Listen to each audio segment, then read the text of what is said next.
మన రాష్ట్రంలో చాలామంది రోగాలతో బాధపడుతున్నారు, డయాబెటీస్తో. వాళ్ళకి మీ చల్లని చూపు కావాలి, అందరూ ఆరోగ్యంగా ఉండాలని నేను ప్రార్థిస్తున్నానమ్మా. ఏటేడు మీరు మీ విద్యను కానీ దాని కానీ చదువును కానీ మీరు ఎక్కువ చేసుకున్నారా అనుకుంటున్నారు. కానీ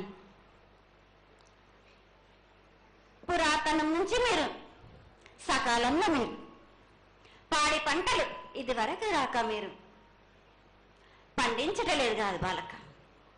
ఔషధం ఇస్తే మీరు మంచి ఔషధాన్ని మీరు ప్రయోగిస్తున్నారు. మీరు దానివల్ల ఈ రోగాలన్నీ మీకు ఈ ప్రభావం చెందుతున్నాయి. మీకు ఔషధాలు మీరు తగ్గించుకొని మీరు పాడి పంటలు మీరు సమృద్ధి చేసినట్టయితే తప్పనిసరి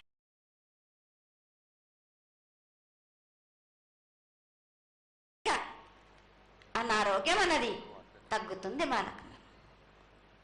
అమ్మా, మేము ఏదైతే మీకు బలి కార్యక్రమం